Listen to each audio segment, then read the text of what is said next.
Oke, saya ulang enak ya, maaf sekali. Assalamualaikum warahmatullahi wabarakatuh. Waalaikumsalam warahmatullahi wabarakatuh. Oke, tadi saya sudah bertanya tentang buku fiksi itu, karya fiksi itu apa. Jadi karya fiksi ini kalau di dalam bahasa Indonesia disebut juga kalau karya tulis itu adalah prosa. Jadi kalau fiksi adalah bentuk karya tulis yang bentuk rekaan, sebuah karya tulis yang direkayasa atau imajinasi, lebih tepatnya imajinasi, tetapi masih masuk akal. Ada perbedaan. Contoh, misalkan kita ambil cerita fabel. Kira-kira masuk akal nggak fabel itu? Tidak, Sir. Tidak kan? Tidak mungkin kan bisa binatang itu berbicara. Kalau binatang mungkin berkomunikasi dengan sesama spesies dia, oke. Tetapi kalau untuk dia berkomunikasi dengan spesies lain, dia bisa berinteraksi seperti manusia, tentu tidak. Tentu itu tidak mungkin. Makanya fabel tidak termasuk dalam karya fiksi. Oke, kita lanjut sedikit. Jadi di sini kita lihat fiksi tadi, oke sudah saya jelaskan. Naratif yang imajinatif atau karangan non ilmiah dari penulis dan bukan berdasarkan kenyataan. Jadi tetapi dia masih masuk akal. Itu dia. Oke, di sini ada beberapa jenis karya seni atau prosa, lebih tepatnya prosa, beberapa jenis prosa atau karya tulis yang termasuk dalam tulisan fiksi. Seperti apa contohnya? Pertama ada novel, ada cerpen, ada sinetron, drama, telenovela, dan film komedi. Jadi ini termasuk dalam karya fiksi. Oke, selanjutnya. Jadi buku fiksi berarti buku yang dibuat berdasarkan imajinasi sendiri, imajinasi penulisnya.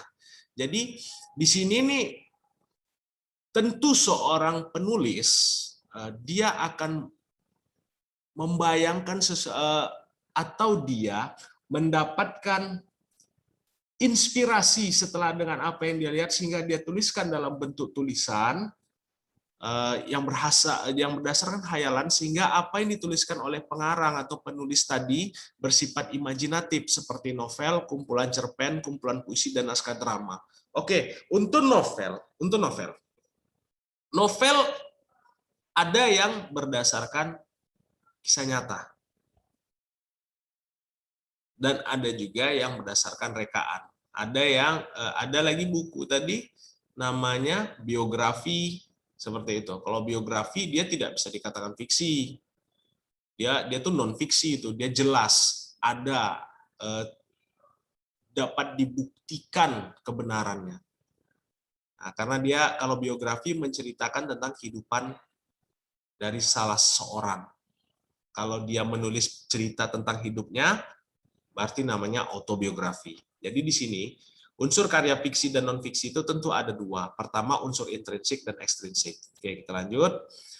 Jadi di sini unsur intrinsik dan fiksi dan non-fiksi ini ada tema, plot, alur, latar, penokohan, sudut pandang, suasana. Ini udah saya jelaskan minggu lalu kan? Sudah. Jadi kita review singkat aja ya. Nah, materi kita juga sudah habis, Nak. Jadi kita akan review materi-materi berikutnya. Jadi di sini ada unsur ekstrinsik yang membangun sebuah prosa atau karya tulis tadi dari luar. Yang pertama ada sampul buku, rincian subbab buku, judul subbab, tema cerita, dan bahasa yang digunakan. Oke. Maaf. Jadi di sini diharapkan setelah anak-anak belajar tentang mengulas buku fiksi dan non-fiksi, anak-anak bisa melakukan resensi. Jadi anak-anak akan meresensi sebuah buku. Pertama, anak-anak tentukan apakah buku fiksi atau non-fiksi. Setelah itu baru anak-anak akan meresensi tadi. Seperti ini contoh. Hal yang paling utama dalam meresensi sebuah buku non-fiksi atau buku fiksi, yaitu adalah identitas buku. Identitas buku bukan hanya ini saja. Ingin dikembangkan, silakan. Ini hanya contoh saja saya buat supaya tidak ribet. Tapi kalau anak-anak mau buat lebih banyak lagi identitasnya, identitas fisik sebuah buku, silakan. Tidak ada halangan, tidak ada larangan gitu.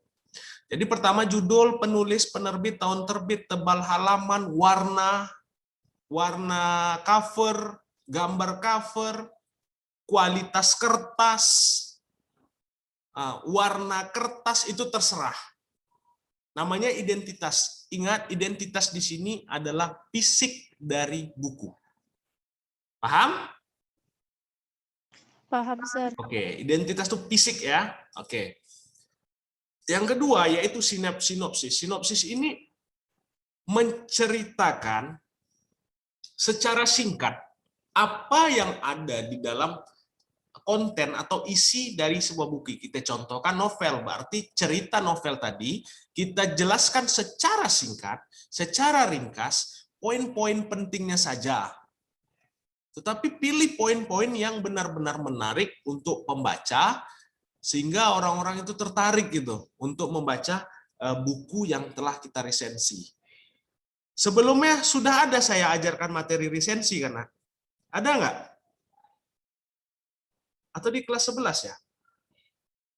Belum, Sir. Belum ya? Nanti untuk kelanjutannya materi resensi ini nanti di kelas 11, Nak. Di situ akan saya jelaskan bahwa resensi ini ada nilai ekonomis namanya.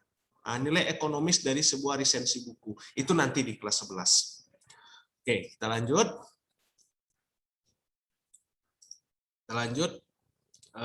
Kelebihan buku. Apa saja kelebihan-kelebihannya ya anak-anak sampaikan. Apa saja kelebihannya, apa saja kekurangannya, mungkin kelebihan dari segi cerita boleh, atau kekurangan dari segi cerita boleh. Anak-anak ceritakan mungkin plotnya membosankan, ataupun apapun lah kekurangan dari buku tadi yang menurut anak-anak itu sebuah kekurangan. Oke, dan selanjutnya yaitu rangkuman.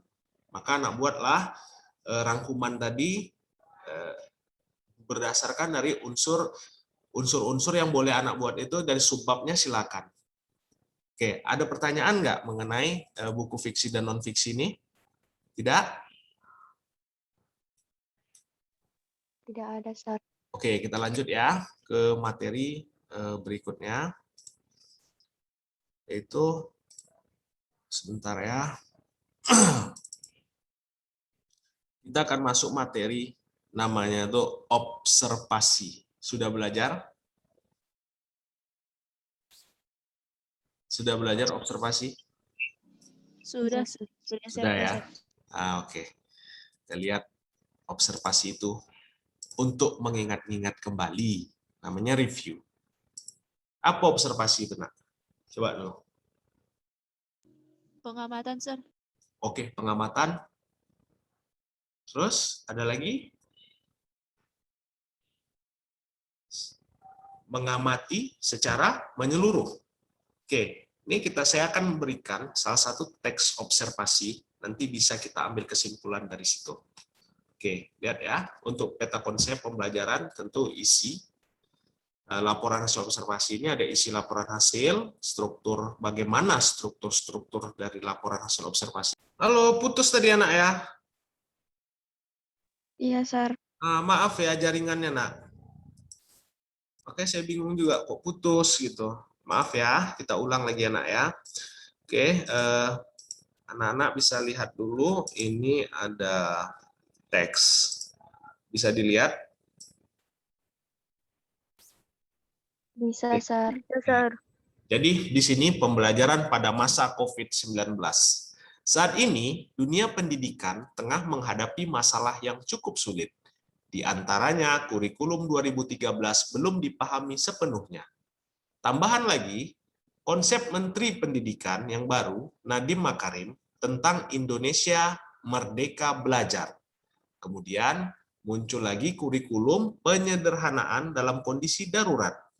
Hal ini juga membuat para guru makin gamang tentang pembelajaran yang akan diberikan kepada peserta didik.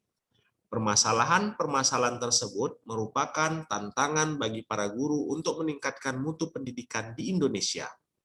Kini, Tantangan para guru bertambah lagi dengan wabah COVID-19, Coronavirus Disease 2019, yang tak kunjung usai.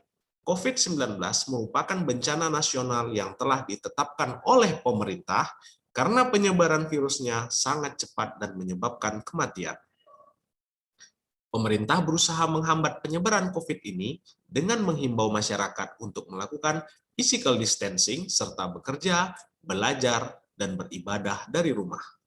Situasi ini merupakan hal baru bagi masyarakat, terutama para guru, orang tua, dan peserta didik. Di sini, para guru dituntut untuk tetap dapat memberikan pembelajaran kepada peserta didik dengan melalui online. Padahal, para guru tersebut terbagi atas 3 golongan, yaitu golongan guru literat IT, golongan guru aliterat IT, dan golongan guru iliterat IT. Pertama, guru literat IT adalah guru yang mampu mengetahui berbagai bentuk media dan etika dalam memanfaatkan teknologi untuk pembelajaran. Kemampuan memahami teknologi untuk mencetak, mempresentasikan, dan mengakses internet. Guru-guru ini tentunya sudah terbiasa dalam membelajarkan peserta didiknya dengan menggunakan media internet. Pembelajaran secara online bagi mereka bukanlah hal yang luar biasa. Oke, itu ya, guru literat IT. Berarti secara singkat, guru literat IT adalah guru yang melek teknologi lah bahasanya. Kedua, guru aliterat IT adalah guru yang tahu IT dan paham IT tetapi jarang atau tidak memanfaatkan teknologi dalam pembelajaran kepada peserta didik. Guru-guru ini hanya terpaku dalam pembelajaran di dalam kelas. Penggunaan internet pun hampir jarang dilakukan. Ketiga, guru iliterat IT adalah guru yang buta IT. Guru tersebut tidak mampu memanfaatkan teknologi dalam pembelajaran. Guru-guru ini masih menggunakan metode dan media model lama. Mereka sama sekali tidak pernah menggunakan teknologi. Hal ini kemungkinan fasilitas sarana dan prasarana yang tidak ada. Ketiga golongan guru inilah kenyataan yang berada di lapangan. Para guru ini yang akan menghadapi para peserta didik dengan kondisi ini. Dampak dunia pendidikan sangat terasa, bukan hanya di Indonesia, tetapi di seluruh dunia. Dunia pendidikan, organisasi pendidikan, keilmuan, dan kebudayaan PBB UNESCO menyebut hampir 300 juta siswa di seluruh dunia terganggu sekolahnya dan terancam hak-hak pendidikan mereka di masa depan. Bahkan di Indonesia, Kemendikbud memutuskan untuk membatalkan ujian nasional 2020. Pembelajaran pun dilakukan di rumah. Para guru diminta untuk membuat rencana pembelajaran. Hal ini bukanlah hal mudah untuk mengubah kebiasaan mengajar di depan kelas dengan mengajar virtual tidak gampang. Bukan hanya guru yang harus beradaptasi dengan kondisi ini, melainkan orang tua dan peserta didik juga harus beradaptasi. Orang tua harus siap mendampingi anaknya belajar di rumah. Awalnya menyenangkan bagi siswa tertentu, tetapi akan membosankan jika terlalu lama. Orang tua mulai kerepotan mendampingi anaknya karena mereka juga memiliki aktivitas lain yang berbarengan dengan kegiatan itu. Pembelajaran tidak lagi menyenangkan bagi peserta didik, tetapi sebaliknya. Mereka jenuh dan bosan, mereka rindu sekolah. Akan tetapi, pandemi ini dapat diambil manfaatnya, yaitu kesiapan guru dalam kondisi apapun dan kreativitas guru dalam pembelajaran kepada peserta didik. Guru-guru diharapkan tidak hanya memberikan tugas kepada peserta didik sehingga membuat mereka stres. Guru juga harus dapat mengubah kebiasaannya dalam mengajar. Sebelumnya, guru terbiasa mulai mengajar dari konten, kemudian proses. Karena kondisi ini, pembelajaran pun harus disesuaikan. Guru harus terbiasa mulai mengajar dari proses, baru kemudian kontennya. Hal ini membutuhkan pelatihan untuk para guru. Selain itu, guru harus siap membuka dirinya terhadap kemajuan teknologi demi kepentingan dan kemajuan peserta didik serta pendidikan di Indonesia. Oke, pertanyaan dari saya. Anak-anak kan sudah dengar. Saya bacakan teksnya. Sudah ya? Sudah, Sir. Udah, Sir. Kira-kira dari teks yang ada ini teks observasi. Apa observasi itu, Nak? Ayo. Laporan. Laporan apa, Nak?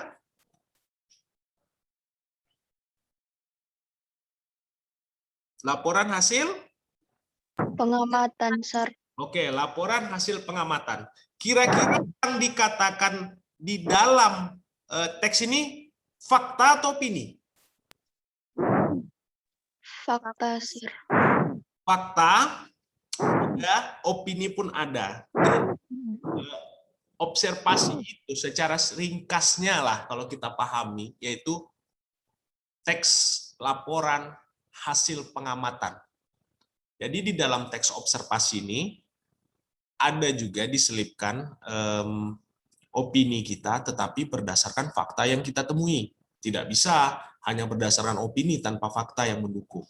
Oke, kita lihat. Teks laporan hasil observasi adalah teks yang berisi penjabaran umum atau melaporkan sesuatu berupa hasil dari pengamatan. Oke, saya katakan tadi apa? Teks observasi, teks laporan hasil. Laporan hasil pengamatan, Sir. Itu dia secara singkatnya. Contoh gini nih. Kamu mau buat laporan tentang apa ya? Berapa banyak siswa ya CTF, SMA unggulan CTF yang hobi membaca di perpustakaan. Maka hal pertama yang kamu lakukan apa? Kalau kamu mau membuat catatan itu? Mengamati. Oke. Kamu mengamatinya kemana? Perpustakaan, Sir. Perpustakaan, itu dia. Kamu amati di perpustakaan, setelah itu kamu minta daftar hadir dari siswa-siswa yang ada di situ. Nanti oke. Jadi paham ya maksud dari teks observasi ini ya. Sekali lagi saya katakan, teks observasi adalah teks laporan hasil pengamatan. Apa yang kamu amati, kamu tuliskanlah dalam teks itu. Itu yang disebut dengan teks observasi. Bahkan tidak jarang kita temui teks observasi ini, dia ini melaporkan secara detail atau menggambarkan secara detail. Nah, jadi kalau misalnya kriterianya di sini kriteria anatomi tubuh atau anatomi tubuhan, maka dia akan menuliskan loh dari lebar daunnya sekian, panjang daunnya sekian, warna daunnya, bentuk daunnya, segala macam. Yang jelas dia akan melaporkan secara detail. Nah, itu ini maksud dengan laporan hasil observasi atau pengamatan. Intinya observasi ini kita mengamati sesuatu lah. Oke? Nanti anak-anak akan sampai pada materi riset. Anak-anak itu akan banyak menggunakan observasi ini. Anak-anak akan mengamati secara langsung apa yang akan anak-anak riset. Makanya ini sangat penting dalam pembelajaran yang akan anak-anak terima hari ini. Oke, kita lanjut. Jadi ciri-ciri laporan hasil observasi. Nah, ini ada ciri-cirinya nih, Nak. Yang pertama mengandung fakta. Tadi sudah saya katakan bahwa bahwa laporan hasil observasi harus mengandung Fakta, Sir. fakta. Oke, saya katakan tadi apa? Ada opininya, tapi harus berdasarkan fakta. Mana faktanya? Yang menjadi objek yang akan kita kupas di sini yaitu teks tadi tentang pembelajaran COVID. Mana faktanya? Pertama, COVID-19 merupakan bencana nasional yang telah ditetapkan oleh pemerintah. Benar nggak ini? Bencana Benar. nasional. Contohnya Benar, apa?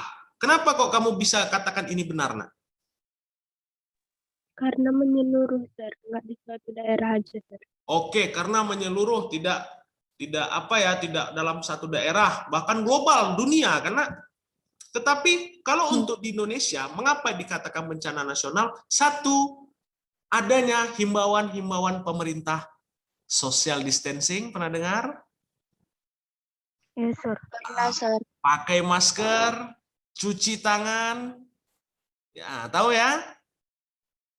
Nah, maka pemerintah mengeluarkan semboyan itu, dan itu tidak sedikit kita temukan di jalan-jalan, baliho di jalan, ataupun bahkan di televisi untuk iklan dari kementerian lah, dari Kementerian Kesehatan. Oke, kita lihat lagi fakta yang keduanya apa? Pemerintah berusaha menghambat penyebaran COVID-19 ini dengan mengimbau masyarakat untuk melakukan, ini udah saya katakan tadi. Para guru terbagi atas 3 golongan, yaitu golongan literat IT, golongan aliterat IT, dan golongan guru illiterate IT. Ini dapat kamu temukan ketika kamu melakukan suatu pengamatan. Oke, ini fakta-faktanya ya, yang ada di dalam teks tadi. Oke, lanjut. Bersifat objektif. Di sini, kalau kita mau membuat laporan hasil observasi, hal yang paling terpenting setelah fakta, yaitu kita tidak boleh memihak. Tidak ada keberpihakan kita terhadap suatu laporan yang akan kita tulis.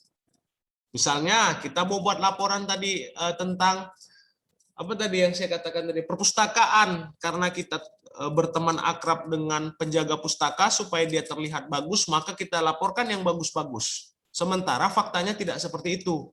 Itu namanya tidak bersifat objektif. Ya.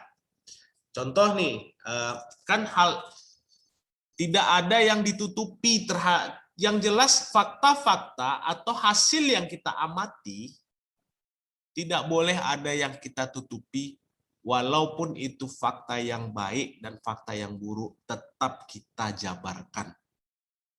Nah, di sini contoh, saat ini dunia pendidikan tengah menghadapi masalah yang cukup sulit. Kalau saya katakan ini lebih tepatnya, ini tahun-tahun awal kita dalam menghadapi corona, virus COVID. Memang ya, di antara kurikulum yang belum dipahami, karena waktu itu menteri baru diangkat dan kurikulum 2013 masih baru, makanya ini adalah bersifat objektif. Dia tidak memihak dalam hanya karena corona saja, tetapi ada juga permasalahan pendidikan ini melalui kurikulumnya. Yang C ditulis lengkap dan menyeluruh. Itu salah satu observasi saya katakan tadi, ditulis secara detail. Saya contohkan tadi apa? Misalnya kamu mau mengamati sebuah pohon, maka kamu catat itu dari daunnya lebarnya berapa, panjangnya berapa, warna daunnya berapa, bentuk daunnya seperti apa. Maka ditulis lengkap dan secara menyeluruh. Namanya kita mengamati. Kalau bisa ya apa yang kita amati, jangan ada satu pun yang tidak sampai yang apa ya, yang lepas dari dari pantauan kita. Lebih lengkap, lebih bagus, lebih detail, lebih bagus. Itu kaidah dalam teks laporan observasi. Yang berikutnya adalah bersifat kekinian dan terbaru. Tapi ada juga yang kekinian dan terbaru itu bukan hanya kasus-kasus yang baru, tapi kalau untuk penemuan-penemuan, ada beberapa hal laporan observasi mengenai benda purbakala tentu tidak berkekinian, karena purbakala kan sudah terjadi. Tapi itu tuh yang paling bagus dibuat kalau untuk kasus-kasus yang biasa terjadi di masyarakat itu ya harus yang bersifat kekinian. Contohnya saat ini kita COVID, pembelajaran masa COVID atau new normal. Itu bisa dijadikan untuk laporan hasil observasi. Yang berikutnya menambah pengetahuan dan wawasan pembaca. Itu sudah pasti sebuah teks kita buat maupun esai maupun dalam bentuk teks laporan observasi harus memberikan informasi. Dan satu lagi, jangan informasinya hoax atau hanya berdasarkan opini kita saja. Ada pertanyaan? Ada pertanyaan? Tidak ada, Sir. Oke. Jadi di sini ada fungsi laporan hasil observasi. Yang pertama, laporan observasi tentang suatu objek atau fenomena berfungsi untuk memberikan wawasan ataupun pengetahuan, memberitahukan kepada pihak berwenang atau terkait suatu fakta yang ada di dalamnya. Yang kedua, laporan observasi tentang suatu kegiatan, perjalanan, penelitian lapangan, penelitian laboratorium, dan sejenisnya, berfungsi sebagai sebuah bentuk pertanggungjawaban atas suatu kegiatan yang dilaksanakan penulisnya. Ini nanti anak-anak akan membuat riset, di sini ada namanya observasi. Oke, coba baca dulu kalimat ini. Teks ini kira-kira jawabannya apa? Satu, Sir. Kalimat ke-1, Sir. Oke, itu yang jawab siapa tadi tuh? Coba dulu. Nazwa ya? Iya, Sir. Di sini kalimat definisi dalam kutipan teks laporan hasil observasi berada pada, oke, Nazwa coba jelaskan sama saya kenapa kok jawabannya kalimat ke-1? Apa ini maksud dengan definisi? Karena ada kata adalah, Sir. Itu dia kata kuncinya. Pinter. Oke, kita tes untuk soal nomor 2-nya ya. Ini, silakan baca paragraf berikut.